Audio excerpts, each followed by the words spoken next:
ambassador, cultural ambassador of the language you speak at home, of the language. I mean, we all Indians are born under a Panchvati, 5 trees, 5 languages, in the shade of 5 languages at least. The language he uses at home, the dialect he uses with the menial staff and the vendors, the languages he uses in the office, and many are. When he goes to South India, there are many link languages and Sutradhar Bhashas, and people who have assembled here, I'm very confident, I know most of you, and I know that you've been working steadily, and you've been trying to build bridges across binaries and cultures. So here is a galaxy. I must, you know, you are a galaxy, and the prominent stars of the galaxy and of the evening stars. So here, and a formal introduction, for the formal introduction, we'll call Rekha, and we have, who has to introduce her? I mean, she is the person who has been really working incessantly with the sister. You know, most of the languages are like rivers, and they are drying up. And people who go to the reservoirs, who go to the, you know, fountain heads to gear up what is drying up. Like Robert Herrick had a poem which we had in our primary school somewhere, which said, "Poor daffodils, we weep to say," it was said to it was not the daffodils by Wordsworth, it was two daffodils. And it said, "Poor daffodils, we weep to say, see you fade away so soon." When we read that line as an 8-year, 9-year-old, we hardly knew that we would be saying this to our languages, our cultures, our rivers, our trees also, that they're fading away, they're drying up. And here are people, some of you here and some of them working in the fields, who are trying to go to the reservoir and get the rivers gain their flow, their stream, languages gain their flow, and also, you know, contribute a lot towards making this world green and serene. So Rekha, please come up. You've already raised a beautiful, you and Babli have already raised a beautiful translation centers, translators. I mean, they are the ones, I mean, I call them artists. When we thought about this program in the beginning, we thought they are the real artists who have that kind of inwardness and who feel the need of the hour to reach out. And what Foster said, you know, summed up in 2 words, only connect. They are living up to that ideal. And I really bow down to them. And now over to Rekha.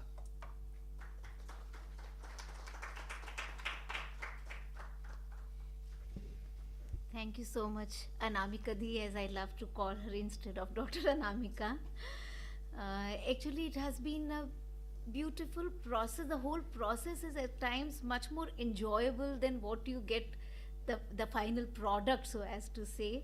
And the translation has been such a collaborative process. The synergies that are formed are really something to work on, and I'm really grateful for the fact that when they chose to talk about revisiting classics, it was the translation artist.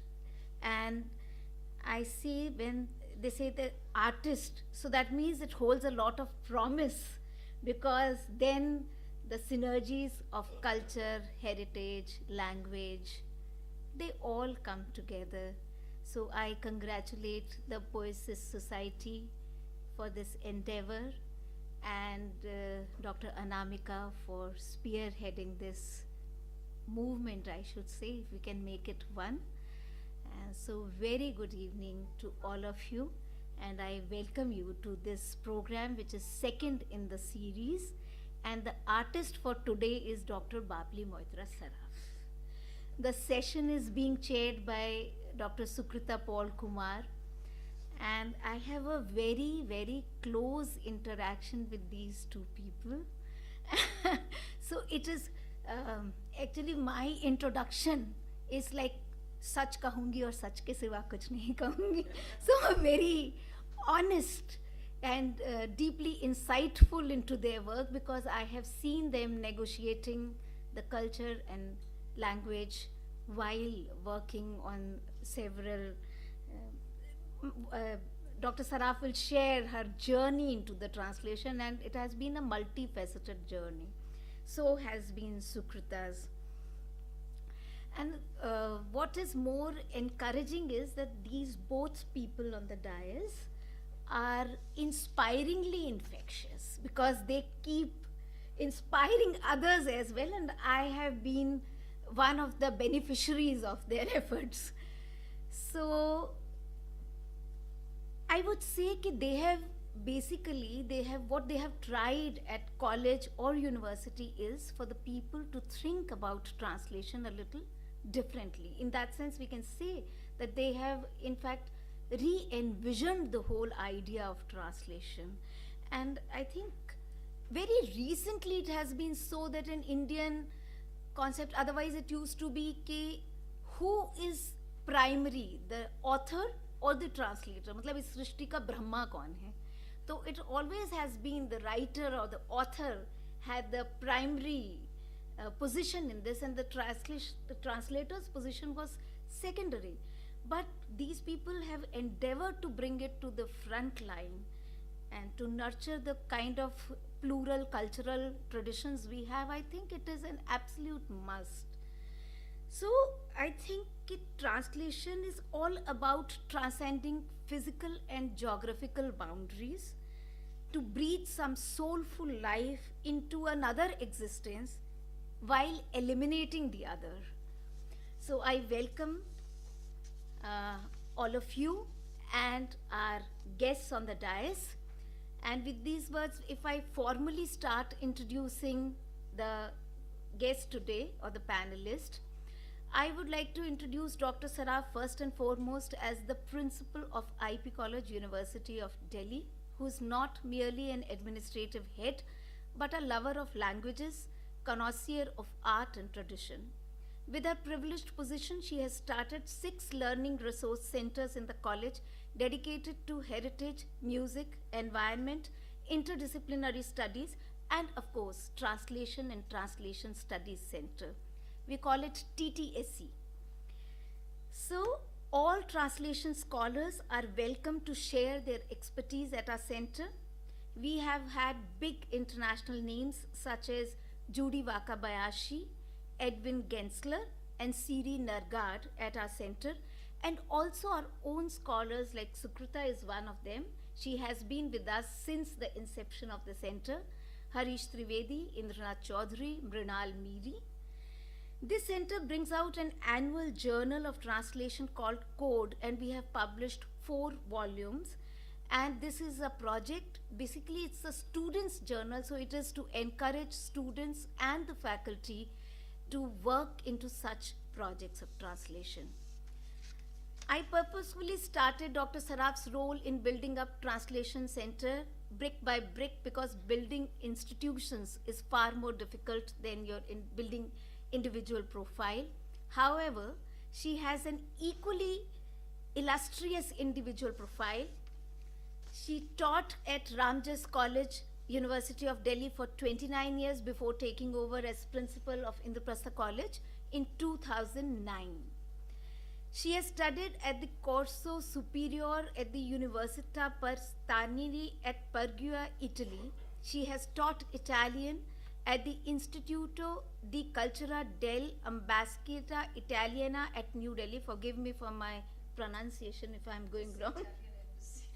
She has a diploma in Spanish from the Department of Germanic and Romance Studies, University of Delhi. She translates from several Indian languages as well as from Italian into English and Hindi. Among others, she has translated the Bengali activist novelist Mahashweta Devi's works into Italian in collaboration with Maria Federica Odera. Her publications La Catura and La Preda El Racconti are acclaimed translations. Her work, Rajouri Remembered, is a translation of a family narrative from Hindi, Urdu, Punjabi, and oral history recounting the effects of the partition of India in state of Jammu and Kashmir. She has co-edited with Sharmishta Panja, performing Shakespeare in India, exploring Indianness, literatures, and cultures, and her latest publication is a delight. Hey Diddle Diddle, Tun Tun Tara Tara. It's an adaptation of nursery rhymes, popular nursery rhymes, beautifully done into Hindi. And I think this book would be a treat for all children. Particularly, it helps revive our own languages. She is on the editorial board of a journal, Translation, which is an interdisciplinary journal published from Rome, and on the editorial board of Sar Sansar, which translates from foreign languages into Hindi. And she is also a member of scientific board of In Other Worlds project book series on translations from Asia and North Africa. So her profile as a translator is quite vast. And she has been a scholar under the Indo-Italian Cultural Exchange Program and a research associate and also a visiting faculty at NIDA School of Translation Studies, Misano, Italy. She has received many awards: Distinguished Teacher Award of University of Delhi, Amity Women Achiever in Education Award. Then she was part of the first all-women 6-member Indian delegation to Saudi Arabia on a people-to-people contact program under the Delhi and Riyadh Declaration and represented the education sector. She has received 27th Dr. Radhakrishnan Memorial National Award for Teachers, Fulbright Nehru International Education Administrator Seminar Award, C.F. Andrews Distinguished Alumnus Award for Excellence from Lifelong Stephens College, Woman of the Decade in Academia Award, and a special award for remarkable contribution in the field of administration and education for girls.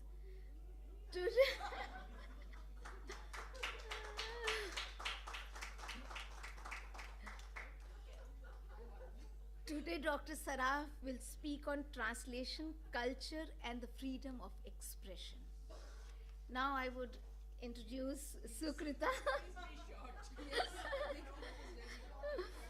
So, she is a poet, critic, and translator. Actually, in this room, we are familiar with our panelists and know each other so well. But Sukrita. I won't feel bad if you don't read all of it. Please keep that in mind. Just be short. Okay, so Sukrita has been very recently the Aruna Asaf Ali Chair at University of Delhi, and she has been formerly a fellow at Indian Institute of Advanced Studies, Shimla. She has been honorary fellow at International Writing Program, University of Iowa, USA, and a fellow at Cambridge Seminars and Hong Kong Baptist University Center for Developing Countries at University of Delhi.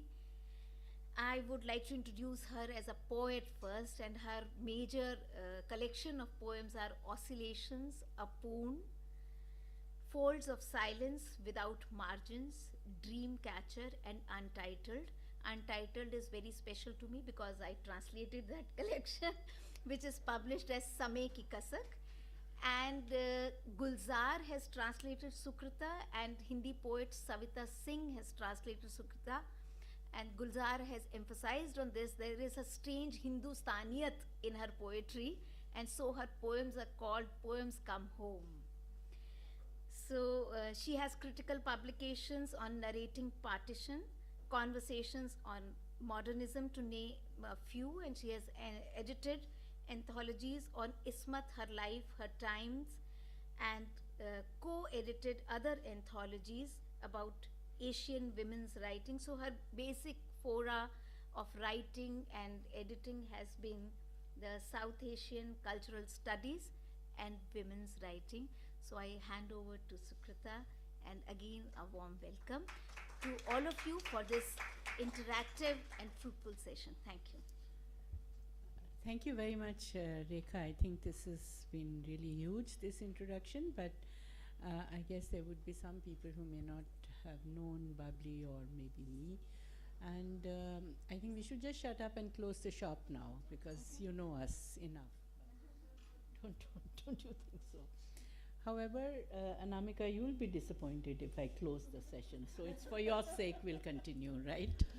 So I think this is marvelous. This series, absolutely marvelous. I am a very frustrated organizer of translation activities, extremely frustrated, yeah. Because every time I start something, it conks off and dies out, you know. I think I want to do more and more, and it doesn't happen the way I would want it to happen. But maybe I was too immature or premature to do that. Because I remember, yeah, before, yeah, maybe, yeah. Like a prophet, yeah, I believe so. Because about 20 years ago, I got into this whole domain of translation in a very big way.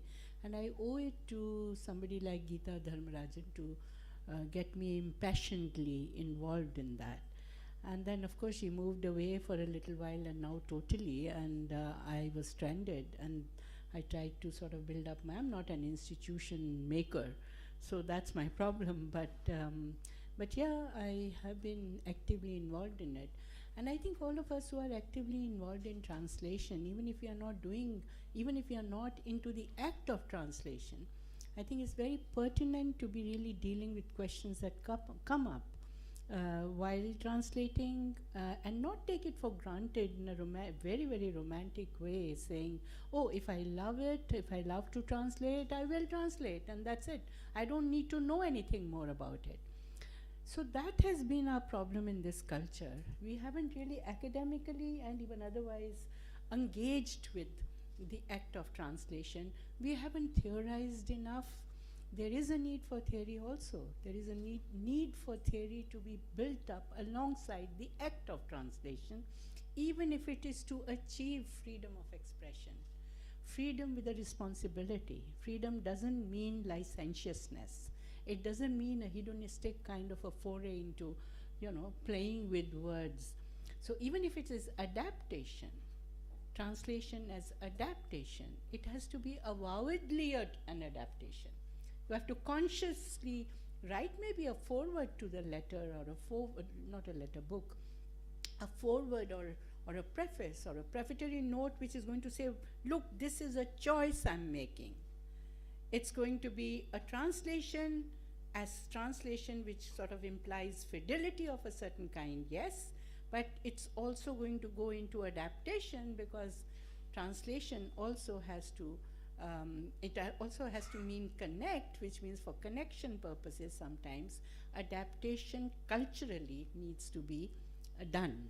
And as Gugi Wa Thiong'o, my very, very favorite writer, and I would say a guru in translation, told me in an interview about 7-8 years ago, when he said, look, I look at translation as a conversation between two cultures, two texts, and the liminal space that gets created, it's not all that liminal, it's the in-between space, which really is empowered further as a third language, that is the language of translation, which is negotiated between two languages, two cultures, and that conversation will lead to a third vision of what we're trying to do. And that third vision, one has to consciously work around it. If I don't converse with you as you, and not sort of think of us as two subjects, then I am not going to be able to go forward and create that liminal space. So how do you define that liminal space? How do you realize it? How do you understand it? So I think this series, and I want to congratulate you for having thought about this as a series, so that the artist's vision, the translator as artist, as you write, we're all translators actually. active or passive, but we are translators because we are bilingual. If we are bilingual, I may be thinking in maybe right now in Punjabi or Urdu or Hindi or whatever or English, and as I'm speaking, even if I'm thinking in English, while I am talking, I am translating my thought into another language. I'm articulating. In that process of articulation, I love the subject. I can just go on forever. It's your dais. It's your dais. So I'll put a full stop to my comments and maybe come back to talking about it at the end. However, Babli, go ahead. I have known of your work. I know how much involved you are in the concept and both theoretically and in terms of the act of translation. So over to you, and for about 30 minutes or 40 minutes, whatever. More than that, we Okay, have all almost right. an hour left. Oh, okay, all right, go ahead. And she's going to sing for us towards the end of it. Because This You is have what to sing for your music supper. helps us fight otherness. We are all, this is a battle against the politics of othering. So basically. She always brings these surprises. Anyway, I'm amidst friends. I can see that. Thank you very much for being here. I'm absolutely honored, Anamika, to be invited in this series. I didn't know very much about it. I did get the first invite, but thank you very much for calling me. And when you asked me for the title, I gave it deliberately because of something that happened to me very recently, about 6 months ago, and which made me revisit my own work. And the idea was, as Rekha also said to me, that talk about your work and as a translator and the various stops on the way of producing your work, which is what I have done today. And I'd like to begin with the title that I've chosen, Translation Culture, which are two events which we always think of as together. And then the third, the freedom of expression. It's very deliberately there. The reason for that is, as I said, a personal experience. We were in Cyprus for a conference on intersemiosis at the University of Cyprus. And Professor Massimo Leone from the University of Turin was addressing the audience on Skype. And at one point during his talk, he made a very interesting point. At least, perhaps he didn't think it would be so polemical, but I don't know. It of course, is full of polemics. And that was the fact that he said, he's a professor of theology, or he's working with theological studies at Turin. And he said that, what would you do today if you were to translate Dante's Divine Comedy and the final chapter, Purgatorio, which is hell, in which the poet meets the Prophet of Islam. And the whole section is a dialogue or an expatiation of why Muhammad is there, why the Prophet is there. And it is, you can imagine, a sort of hate speech, writing in the perspective of the Crusades, with the hostility between Christianity and Islam. Dante had reasons, perhaps literary, cultural, and otherwise religious, of putting the Prophet of Islam there. Now, the problem that was posited by Massimo Leone is, what do we do with this if we are to translate it? I thought it was very interesting. I was part of the audience.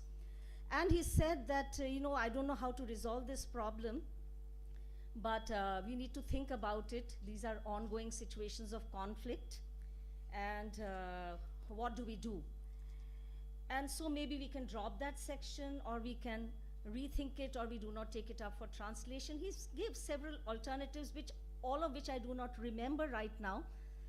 But what was interesting was, after he finished saying this, and he said that the Pope, it says, I can only resolve it by, then I asked him the question, I asked him a question. I said, I am surprised, actually taken aback, that in Western liberal democracies, which predicate themselves on the freedom of expression being an absolute value, including the right to expression, including the right to offend as an absolute value, I personally do not subscribe that it is an absolute value in our culture. And I said that, how do you justify this for a translator? Because is it not taking away the freedom of expression if you are going to mediate in this translation through various other means, or drop it altogether? Questions, So as it he was, said it this- still is. But he said, maybe, I'll say what the Pope said. I said, so he said that the Pope said, and the Pope knew he was addressing an audience which did not care very much for the centrality of God in their lives, so it was okay to be offensive about God, or about Christianity. It was okay to be offensive about Christianity. Christianity has lived that history. And he said, the Pope said, think about somebody abusing your mother. Because everybody has a mother. Whether they have a religion or a God or not, everybody has a mother. And think of the disrespect or the insult that is shown to your mother if you talk about the other in this manner. This is the analogy he used for whatever. We didn't push it. It was a Skype conversation. There wasn't scope for much. But it made me think. And that's why I came back to, as you can see, the problem is posed right there, that what does the freedom of expression mean for translators, especially in situations of conflict or situations of hostility? Today we are facing hate speech every single day. Is it okay for us to translate that for beaming to a wider audience in a mediated world by means of mass communication? What does it do? And is it therefore, what happens to the so-called fidelity of the translator? So this was the interesting political, polemical proposition that suggested itself to me, and I revisited my works in that perspective, therefore, to look at how freedom of expression as a trope also plays out in my own work, and the kind of challenges, negotiations that I had to make while doing my own work. And that brings me first and foremost to the question of, I'll come back to the freedom of expression in a while, but it brings me to the question of this Rajouri Remembered. Rajouri, as you know, is a very small town on the, you may know or you may not know, it's so small. We know Rajouri Garden, but as we said that, तुम कोई अच्छा सा रख लो अपने वीराने का नाम, हमसे कहते हैं चमन वाले गरीबाने चमन, तुम कोई अच्छा सा रख लो अपने वीराने का नाम. So Rajouri Garden was created out of displaced people from Rajouri, the little town on the line of control now, which was under siege during the accession of Jammu Kashmir, which was after the partition in October 1947. And that is when Jammu Kashmir saw its violent spate, not in August. So my family, my husband's family, I'm a Bengali, we moved out of,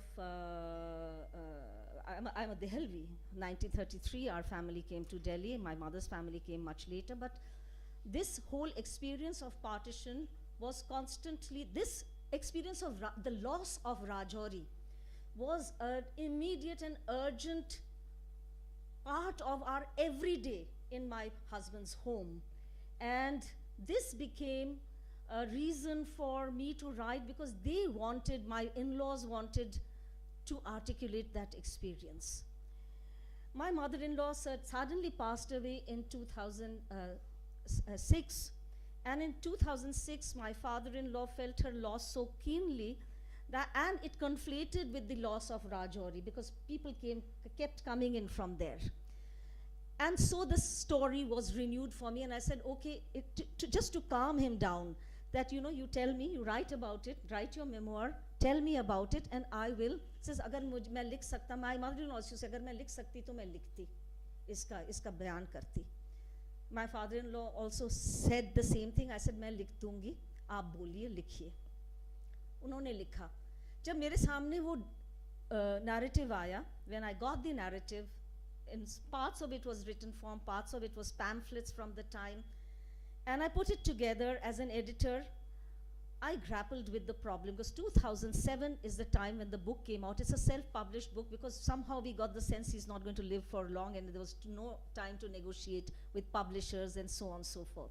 So we self-published it. it was sent to all parts of Jammu Kashmir because my father-in-law retired as a sessions judge, so many people, and it's a small place, everybody had it. Bureaucrats wrote back, judges wrote back, everybody wrote back, army wrote back. It was reviewed in Border Affairs, which is an army journal. But the problem that I grappled with as a translator was 2007 was a peak time in the conflict of Jammu and Kashmir. That was the Amarnath Yatra and the whole dispute of land at that time. Communalization of a situation. In the midst of it, could I put a work in the public domain translated exactly as it has been narrated? This was the problem, to grapple with clearly a communal divide which created, apart from other things, a communal divide which created this massacre, this exodus, and would it be morally correct to put it in toto into the public domain without mediation?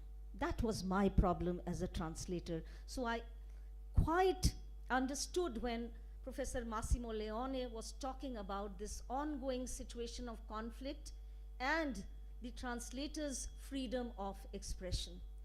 And I have to say that I used mediations, I used multiple perspectives, I used other voices to mitigate the violence or the cleavage between communities.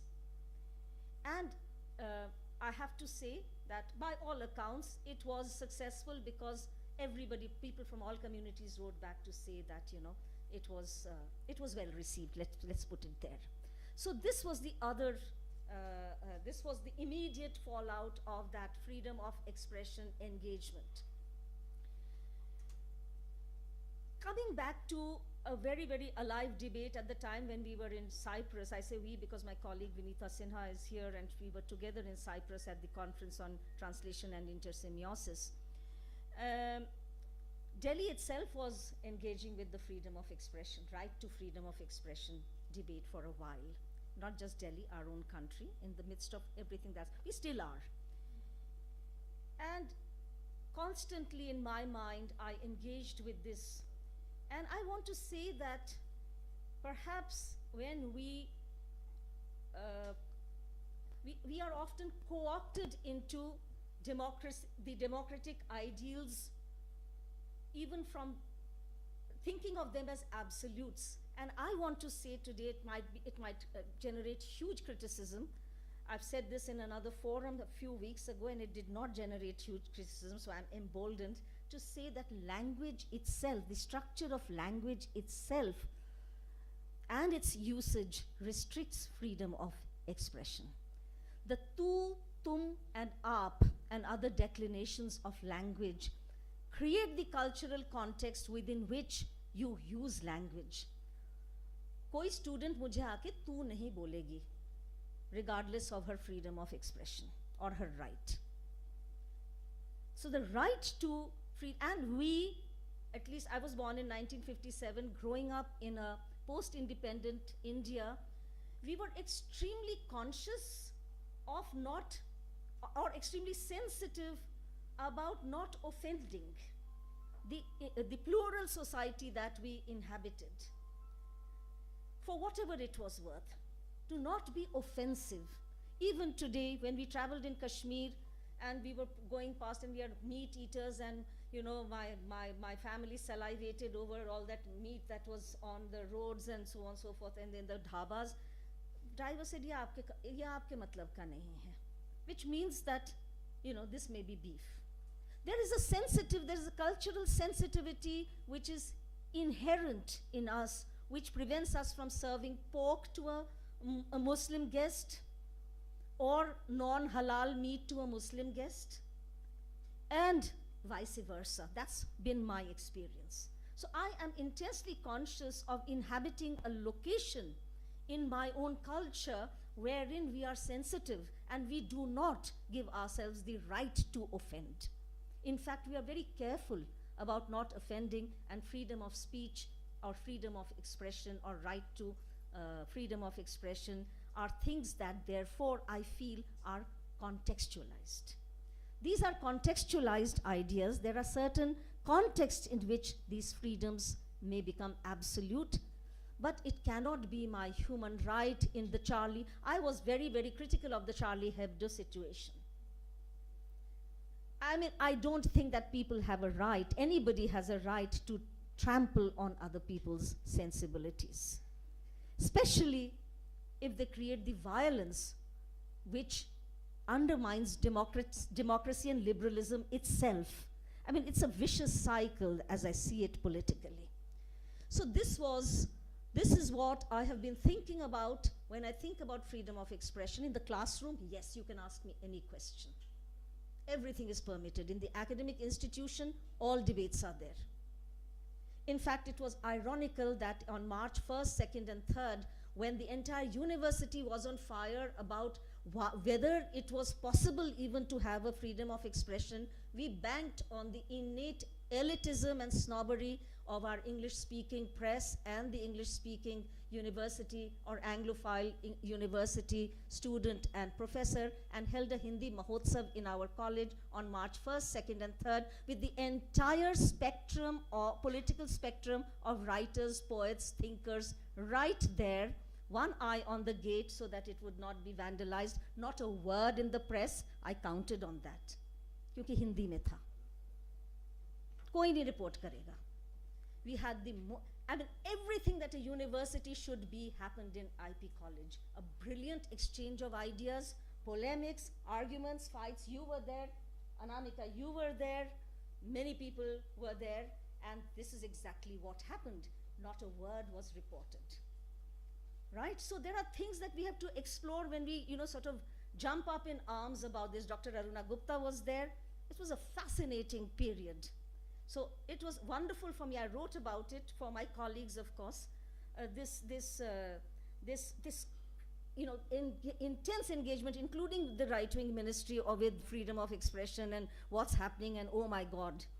And on the other hand, this extremely sort of free, liberal expression of students, intellectuals, writers, poets. It's something to think about. So these things make us think, and should make us think, at least to me, as not only just a translator, writer, or as an institution head also, about what do we want to do with this freedom of expression. Then, with that, therefore, I just made some talking points. So language is something that I think about constantly. And finally, the next stop would be the freedom of expression in the marketability of a translation. That is my next stop. And for me, therefore, the discourse of Mahashweta Devi in Italy, perhaps no one knows about it. Again, it's a certain elitism, and I would say, again, use the word snobbery of our, reception audience, which people don't even know that Mahashweta Devi was not only translated into Italian, a large part of her work, films were made, and she got, because as a result of that translation, what is called the Nonino, Premio Nonino, which is the highest award that is given to a writer writing from a foreign language. No one knows. Mahashweta passed away. Mahashweta, it's been 2 years, almost 3 years. We have not visited that. We did it in our college at the Translation Center because we have a space where we can do this. But the public at large doesn't know about it. But introducing Mahashweta into the Italian market was itself a lesson in freedom of expression. And I'll just talk about the title of the book that the first book that we translated in 1996, when she was not venerated as she is today in Europe. Gayatri Chakravarti Spivak was the only one who was speaking about her. There were only English translations. So Mahashweta Devi's Boshai Tudu, which is a novella, is what we picked up for translation. It was about a tribal movement in the Jharkhand area, the usual Palamo, and Boshai Tudu was the hero of the book, and that's it. Now, the moment we step out of our shared code, and language works through codes, we are up against something else. So what were we to do with Boshai to do? First of all, we introduced Mahashweta Devi through newspaper articles on the advice of the Italian publishers, as well as the university professor who visited us just before that at a Sahitya Academy event. Professor Indranath Chaudhary was then the chair, and he offered to introduce the book, and he has in Paolo Bertinetti, he indeed has introduced the translation. And Mahashweta, there were two challenges there. One, that she was unknown. And the second was that the idea of India was only familiar to the Italian audience as the land of Kama Sutra, which was the most visible book on the Italian book stands and on the streets in 1991 when I was there, and 91 and 2 as a student.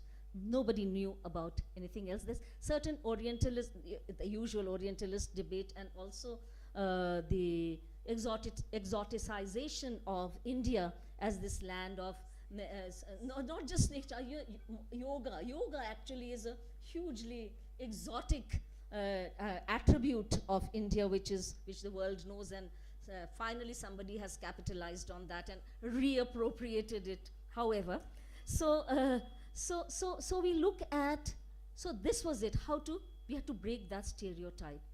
And so finally when we spoke about Mahashweta and her engagement with tribal India in the newspapers, mainstream newspapers, we got an article space, large article. She was called La Tigre de Bengala, which means the Tigress of Bengal. So again, a kind of lapse into the stereotype of the Royal Bengal tiger to describe the Indian writer. It was interesting for me to see these ways of enunciation of the, or location or positioning of the writer. Then, when the book was being written, the publisher said, well, you know, your book La Cattura is coming up. La Cattura means the capture is coming up. So I said, La Cattura, what book is this? Federica Lanfranchi was the one doing the translation with me. She says, you know, it would not make sense for the audience to have a title like Boshai to do. What are they going to do with it? So there you go. So there you go. For the marketability, for the positioning of the book, the title, the compromise that has to be made in terms of your literary output, your artistic conceptualization, or even the primacy that you give to a character in the title is compromised when we talk in terms of the marketability of the book. So the capture, as you can quite imagine, invoked this thriller, which it is in certain parts. You know, how in pursuit of this rebel, what happens. It's an excellent, you know, it's an amazingly structured book. And the point that I'm making here is that it is futile to think of freedom of expression in the market. I think in our English classes, somebody says, well, you know, some writer who went to write about India went to the publisher, I don't know, Professor Malashilal, if you remember or you know this anecdote, and says, you know, there's not enough of India there. The publisher said, there's not enough of India there. So, you know, this way, this herding of what is marketable, herding of the nudging the author towards what is marketable is also a compromise of the freedom of expression. And lest we think that what we consider to be an artistic production of our culture is really what can be translated, please dispel yourself of the illusions, because what gets translated in the non-English speaking world, or even the English speaking world, but particularly the European non-English speaking world, is what comes to them in English first. Because how are they to access a work in Bengali? So they have read Gayatri's translation, and therefore they like the story, therefore they would like to publish this other work, etc. So there is this freedom of expression is a very, very, you know, fond, वो कहते हैं ना, दिल के बहलाने को गालिब ये ख्याल अच्छा है, दिल के बहलाने को गालिब ये ख्याल अच्छा है, कहाँ तक ये हकीकत है, ये ज़रा जब उतरते हैं, ख़ास मैं तो ट्रांसलेशन की ही बात कर रही हूँ अभी तक, जब उतरते हैं मैदान में तब पता लगता है कि कहाँ कहाँ पर ये ठेस पहुँचती है इसको. So this is the only bit that I'll share about Mahashweta in Italy. And then I want to go on to the idea, because this ambiguity, you must know, it was mentioned just now that, we have worked to put translators in the forefront. In Italy, the translator is not mentioned on the cover. Even in as bigger publishing houses, Einaudi, Italy, France, the translator is not mentioned on the cover. So there is an ambiguity about linguistic competencies. If Mahashweta Devi is writing, is she writing in Italian? There is that question, and it brings us to the problem of, whether the translator is a creator, whether the translator is a collaborator, what does the translator do? It makes you wonder about your own work, your own role, and your own place in this whole configuration of production of a work of art. So this issue of linguistic competency is one that I deal with when I talk to you about another experience which I've written about. It's called the In Search of the Miracle Women, Returning the Gaze, and it is based on my experience of interpreting for the Italian national television, RAI, Radio Televisione Italiana, for beaming the beatification of Mother Teresa from Calcutta straight to the Vatican on the day of the beatification. So there were two parallel ceremonies. So this team of journalist, photographer, the usual team came from RAI, and said, well, we need an Indian interpreter. So lo and behold, here I was, and I went to Calcutta with them. And then they said, suddenly in the midst of getting things done, and you become a producer basically of the event. And then lo and behold, they say, we want to find the woman on whom the miracle has been performed. This was a lady, if you remember, called Monica Besra. She came from the villages of Bengal, and Mother Teresa had reportedly she had come with some kind of tumor, and Mother Teresa had healed her. After that, after a few moments in the sunshine of the media that everybody enjoys on these, she was forgotten. So finding her was another, it's another narrative which I've spoken about in this, but I want to come to the most important part. So I got onto the train with them. She was in Malda. We found her. She was in Malda, and we got onto the train. I said, look, listen, gentlemen, what makes you think that every Indian, you are just lucky? You've just got lucky. I'm a Bengali, I'm taking you to the villages of Bengal to speak to a woman who speaks Bengali, and just any Indian would not have done. Says, oh, we never knew. Oh, we never knew. So, and then what happened was that we found this woman, we tracked her down for 2 days, found her in a very humble abode, hated by her village because she had so much, attention. Everybody bypassed the panchayat and the sarpanch and, get to where is this woman. So too much attention to a woman, and then she's a Christian. She's become a Christian, her whole family has been converted, she's getting a lot of money, lot of camera, lot of media attention, naturally hated.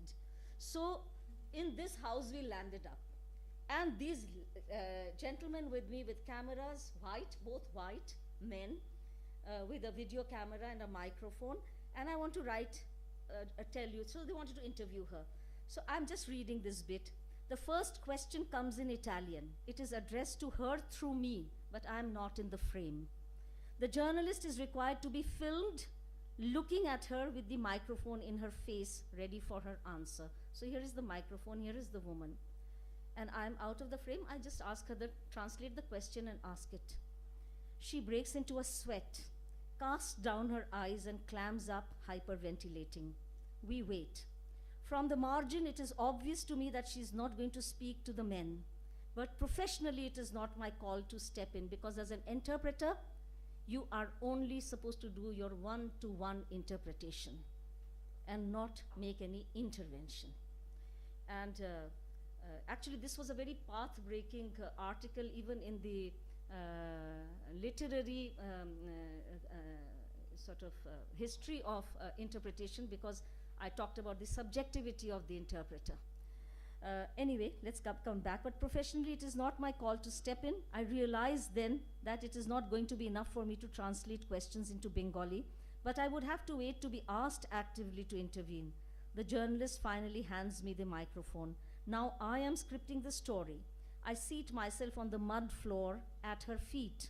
I am a woman, differently. Her kind. I look different, but speak her language. She can look me in the eye. I return her gaze. She does not seem to feel violated. She does not look away when I speak. On the contrary, she opens up to me, gesturing animatedly, talking about her miraculous experience as I slip into my role and become the journalist. I was perhaps not even asking the questions my colleagues wanted me to ask. I was interpreting them, using circumlocution, adapting them culturally to those things I was sensitive to. Everyone around me could understand my questions in Bengali. I was walking a tightrope. It occurred to me that she, because of her experience, had been placed in an extraordinary position. First, she had disrupted the family hierarchy.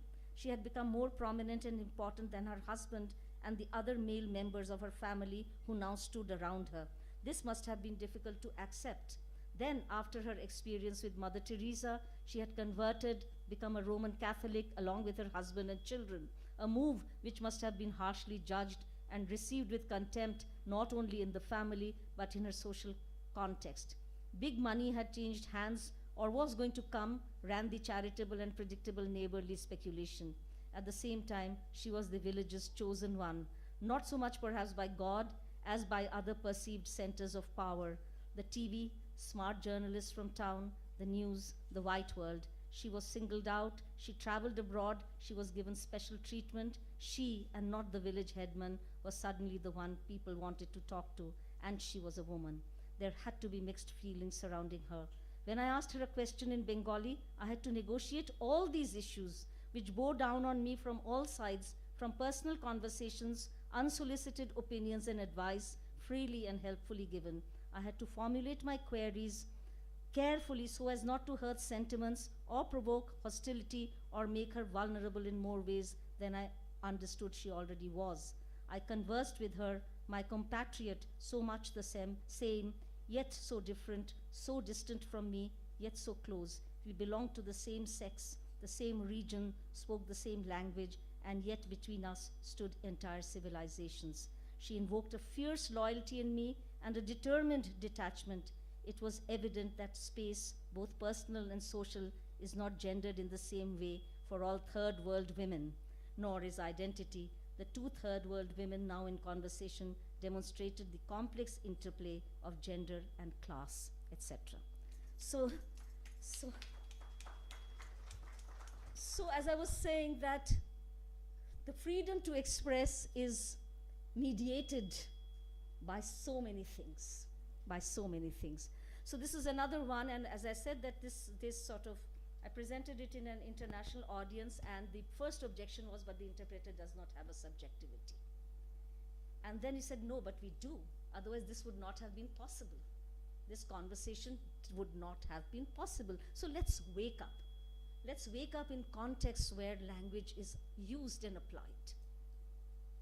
So after this, I went on, therefore, to think about the theory of translation that I was beginning to instinctively get at. Many people have written about it, but to actually sense it within yourself is something that is a moment of awakening.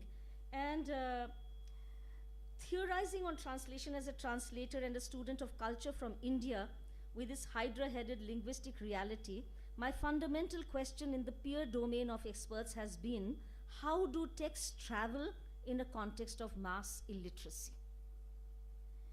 And this is the fundamental question of my research. The enormous circulation of cultural capital, whereby everyone knows the stories, our stories, and add and tell their own, owes to the traditions of orality, as we have now been able to talk freely about orality in our region, and performance. Performance understood not only as the staging of a play, but performance as understood as the entry of a text into different sign systems, so that it can become, the Sita Haran can be a stanza from the Ramayana, variously written, recited, staged, filmed, woven, painted, sculpted. These are different sign systems, and all of which play out, perform the text of Sita Haran. And the person who's doing it need not be the scholar, the artisan. So the primacy of who is creating this text also becomes part of my theorizing. And I go back to the caste systems, the Nama Sudras of Bengal, particularly the Nama Sudras of Bengal, which produce the caste of the Gayans, the ones who sang, the nuts. Nuts are not N-U-T-S, but nut. The nut, the performer, the actor, the bayan, the one who plays, the person who makes the drums. Look at the precision of pulling of that leather, the stringing of the instrument. Who is doing it? Not you and I. The artisan is doing it. So it's something that I thought about, and so this is how this intersemiosis therefore permits the story, the text, to travel back and forth across geographical regions and cultures, where the kernel of the story is freely expressed in the custody of the one who executes it. So here is the story, which is the kernel remains the same, but the execution allows for a certain freedom of expression and interpretation both. And that is interesting. So it has implications certainly for copyright, for original source, all the source text, everything that in the graphic tradition, in this tradition of the written text, the Eurocentric translation theories hold dear. Here is a original text, which is the Bible, as we know, and here is the translation. And the original has primacy over the translated text. So those kind of hierarchies are undermined or disrupted by actually this traveling of the text, where the original is recreated each time it is told in the oral tradition. So who is the author is the big question here. There is no author. This is something then I put forth. So translation assumes different avatars in cultural negotiations, in culture-specific situations, where intellectual traditions have variously privileged the written word over the spoken, or conversely, where the spoken has primacy. So having come to make peace with that, and also been co-opted therefore by the Eurocentric tradition into several editorial boards, that no, we must have a voice from Asia, we must have a voice from South Asia, so you be there. I say, I'm an education administrator, I'm a principal. No, it's just, once in a while you have to look at this, that, and the other. So yes, certainly. The point is that our voice was heard. In IP College itself, we had something called the Confest, or the Conference Press Festival, which looked at plurilingualism and the language of translation. And we got artisans, we showed to translation scholars, we showcased for them how this translation activity was taking place intersemiotically from one sign system into another. Edmund Gensler has written about it in his latest book, and he's mentioned IP College and this whole exercise. This actually brought me to the last point where I am today. Two things into this freedom, whole thing about freedom of expression and the spoken word, and I began to think about embodied languages. Languages which are expressed through the body, and the spoken word is one of them, of course.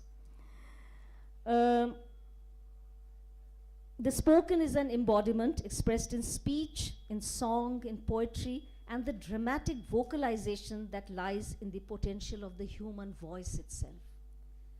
So the voice itself can vocalize a word so as to suggest the meaning. Onomatopoeia is similar. But I looked back on the Indic traditions and naturally went to the Natya Shastra. And so these are other embodied language where the Indic culture has privileged as the language of expression, gestures, dance, and a whole array of movements. And the Natya Shastra is the primary repository of that treatise. For me, the remarkable discovery as a translator is a paradox. That embodied languages on the one hand are testimony to the individual's grand expressions of the self. You can do anything with the voice, anything with the body. The dance can be your own, you own it. And yet, freely made, and that only measured mathematical languages are faithfully translatable. Because we are in the realm of mathematics. We are in the realm of matra, tal, chand. So this in Panini's grammar and other grammarians in the Sanskritic tradition are actually codified. So when I was learning Sanskrit, very few lessons, primary lessons, आ की मात्रा क्या हो, अ और आ में क्या फर्क है? अ और आ में फर्क ये है कि अ और आ होता है two blinks of an eye. That is the two matras. It's codified, and then 1/360th of a second. These are the cycles in the tals, which is codified in BC 6th, 5th. Right? So I was fascinated by this discourse, and therefore I went back to the embodied languages, and I have now latest research is concerned with the ways in which embodied languages are translated, and here I cite only the example of the Jugalbandi. The Jugalbandi is a translation. From one mode into the other, the primary language remains the same in terms of the mathematics of it, right? But the mode changes because you're passing from one medium into another, and it is not only intersemiotic, it remains embodied even as the other person does it, but you cannot miss the mathematical calculation. When I tell my students, mathematics, Plato thought mathematics and music were the allied sciences, and those of us who have done mathematics and remember that harmonic creates your music, otherwise it would be noise. So this insistence on the sign, and it is the only really faithfully translatable. This is how I'm thinking of it these days. Faithfully translatable. If there are 16 matra, आपको 16 मात्रा में कहना है जो कुछ आपने कहना है, या जो आपने ताल दिखाना है, जो आपने नाच दिखाना है, जुगलबंदी में आपको उतने ही मात्रा में करना है. आप यहाँ वहाँ नहीं हो सकते, फिर आपकी जुगलबंदी ही नहीं हुई. So translation as a form of jugalbandi, therefore, in the translatability of embodied language through the language of mathematics. So this jugalbandi involves translation between two artists, two languages, two modes, but one in which the metrical and rhythmic cycles are exactly reproduced. While the creativity of interpretation of the performer is free flowing, the act is bound by precision and exactitude.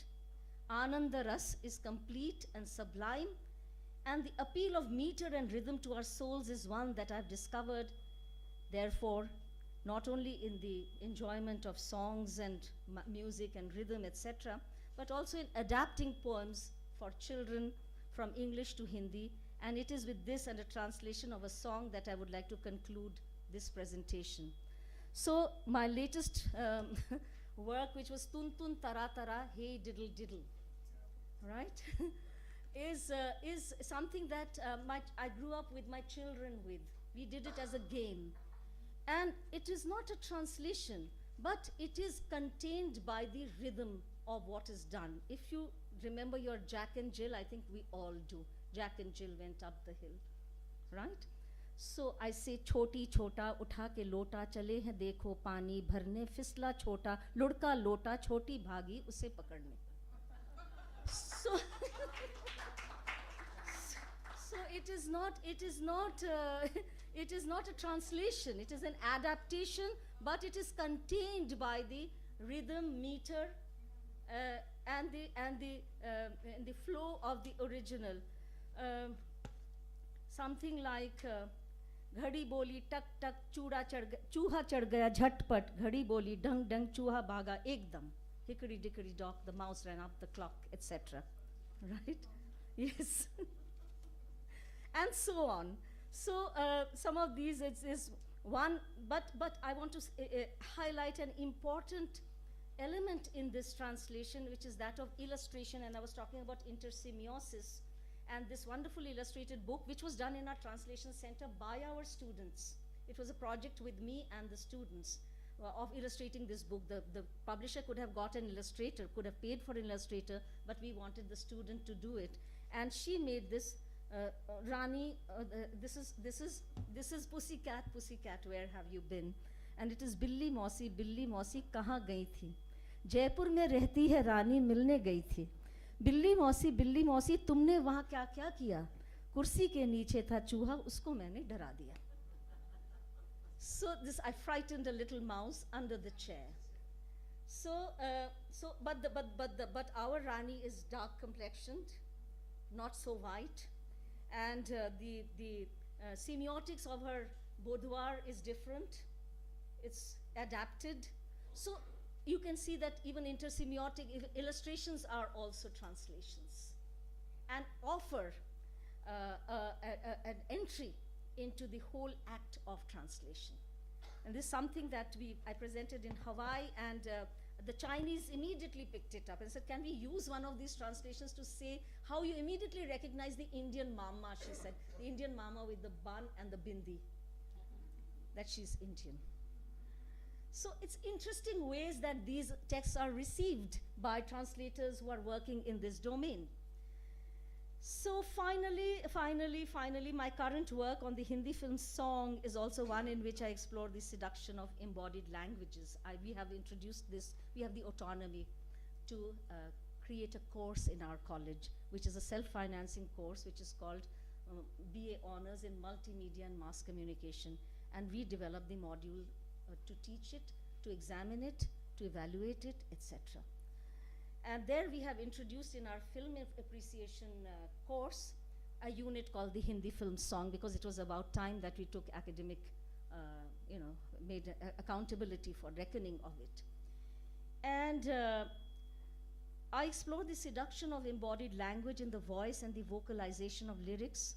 And one of my favorite tropes is about the impossibility of the word to express, yet depending on the only thing that we have, which is the word, right? And in deference to Anamika's repeated request, therefore, I will talk about this. The space of the song is a dialogic space of love and romance, and I want to talk about the trope of the unspoken in love between a man and a woman, even though paradoxically the poetry articulates the inability to speak directly of love. It is this paradox which constitutes the wit of the poetry and produces the element of romance in the elusiveness of the protagonist, reflecting the larger philosophical recognition of the inadequacy of the words as expression of what is thought and felt. This invokes the sense of an emotion so profound that it can only be sensed, not spoken. Allusion and circumlocution rather than overt articulation is its idiom. And I will present a song, maybe two.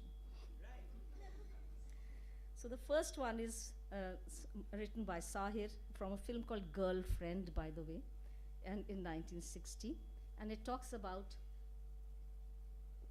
this unspoken emotion. कश्ती का खामोश सफर है, शाम भी है तन्हाई भी, दूर किनारे पर बजती है लहरों की शहनाई भी। आज मुझे कुछ कहना है, आज मुझे कुछ कहना है, लेकिन ये शर्मीली निगाहें मुझको इजाजत दे तो कहूँ, कुछ मेरी बेताब उमंगें थोड़ी फुर्सत दे तो कहूँ। आज मुझे कुछ कहना है, आज मुझे कुछ कहना है, जो कुछ तुमको कहना है वो मेरे ही दिल की बात न हो, जो है मेरे ख्वाबों की मंजिल उस मंजिल की बात न हो। कहते हुए डर सा लगता है, कह कर बात न खो बैठूं, ये जो जरा सा साथ मिला है ये भी साथ न खो बैठूं। कब से तुम्हारे रास्ते में मैं फूल बिछाए बैठी हूँ, कह भी चुको जो कहना है, मैं आस लगाए बैठी हूँ। दिल ने दिल की बात समझ ली, अब मुँह से क्या कहना है, आज नहीं फिर कल कह लेंगे, अब तो साथ ही रहना है, कह भी चुको जो कहना है, छोड़ो अब क्या कहना है। So it sort of it sort of brings together, it brings together, you know, this whole point of expression, its freedom, its possibilities, and its potential.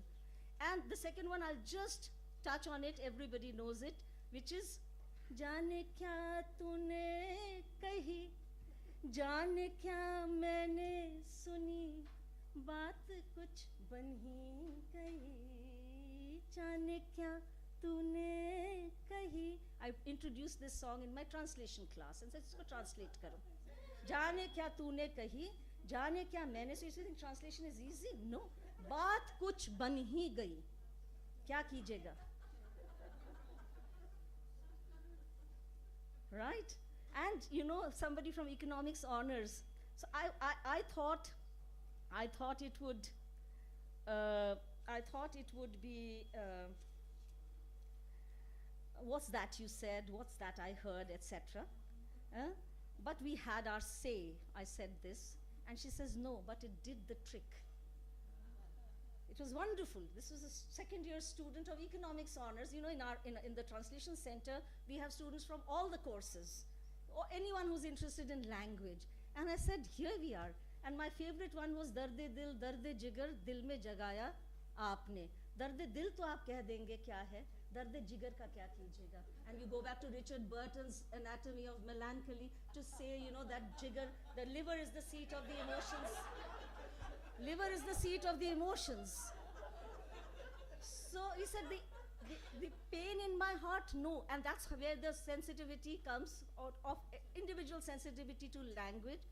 The ache in my heart rather than the pain in my heart. Both are the ache in my heart and the pain in my bosom, she said. So instead of liver, which would be really awful, so darde dil and darde jigar, so these are games. Language is a game. So that's how we play it, and that's how I enjoy it.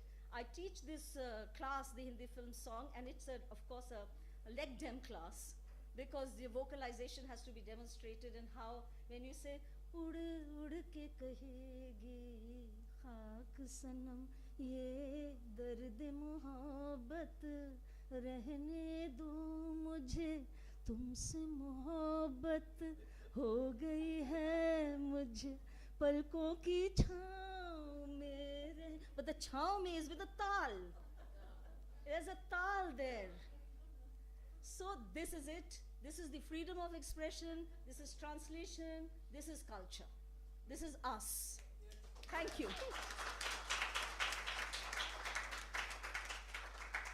Thank you very much. Yeah, excellent, absolutely excellent. I think the the beautiful translatability that is evidenced here is that of highly complex ideas translated in a into a very simple language.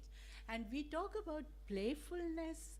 Playfulness in translation, as Babli has very well demonstrated, is one of the key words to key concepts. It's not a word, it's a concept.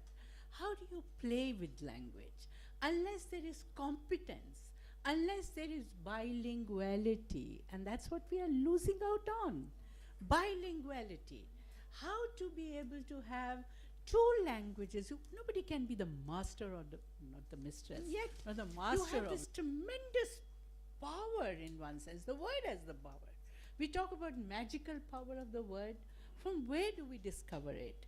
It's really that creativity that gets churned through the contact with one highly inspired piece, whether it be a song or a nursery rhyme, for instance, you know. So it may seem as though if one's talking about translating a nursery rhyme, okay, it's for children, it's very easy. Is it easy? Oh no, it's not. And I know that it has something to do with the experiential nature of how, for instance, Babli translated them for her own children. And therefore, the quality of involvement changes. So that kind of passion, that kinds of submission, and I think that's one of the key words. It's very strange. The beautiful thing that comes out acquires an autonomy primarily because there's a divorce between subjectivity in one sense, which of course we talk about subjectivity, which you touched upon, but that subjectivity has to be surrendered consciously. And yet a style comes up, which is very uniquely your own. So the translator's consciousness, and I'm very glad that you also brought in the whole concept of oral traditions, because in oral traditions, it's a collectivity. There are so many subjectivities that come like, I hate that word, but let me use it, melting pot, because it's American, I hate it. You know, it melts, everything is melting, and it's a collectivity that comes into an oral tradition. So that consciousness, where then you begin to ask, where is the author? Who is the author? We're talking about copyright. Today when we talk about Kabir, are we talking about the copyrighted Kabir? No, it's a Kabir tradition. It's a tradition that sort of flows in a parallel way, age after age, generation after generation. And yet, so that's on the one hand, that kind of collectivity. On the other hand, there's yet another kind of collectivity. Even if I'm in my study chamber quietly working on a translation, it's not just me that is at work. There are multiple voices that have been fed into me, where if I have gone to them, then those voices are going to create a collective voice within this one particular, the way the filtration happens, it becomes one voice, but it is one voice with multiple shades in it. And all of that, I think that is what goes to make into a good translator who is going to be able to not allow the other to remain the other. It's owning and then decodifying it and bringing it out in a beautiful way. Thank you very much. Thank you very much for doing it. Thank you for the opportunity.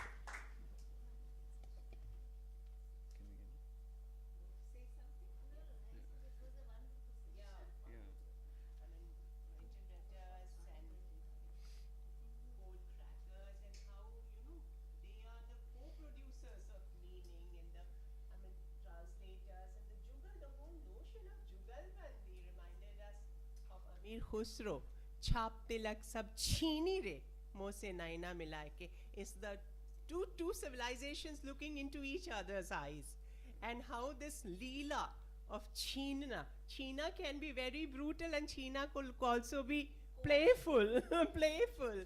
And in Jayadev's Geet Govind, Radha ends up wearing Krishna's dress, and Krishna ends up wearing Radha's dress. So this is how the cultural exchange culminates in.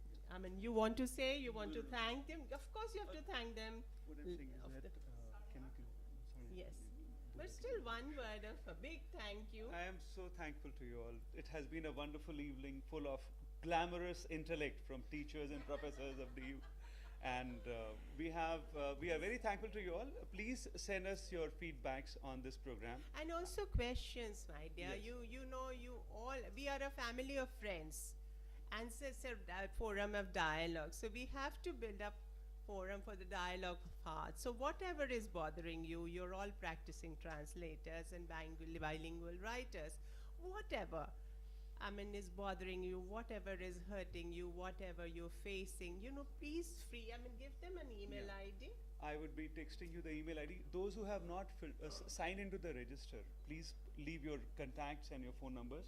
We would get back to you.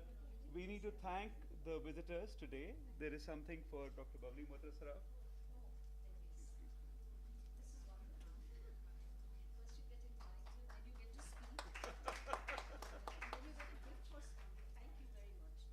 There is a small token for Rekha Sethi ji.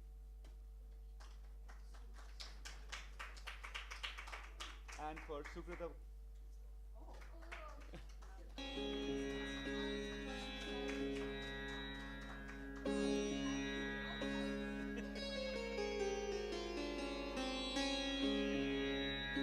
We were deciding on the matching of colors, you know.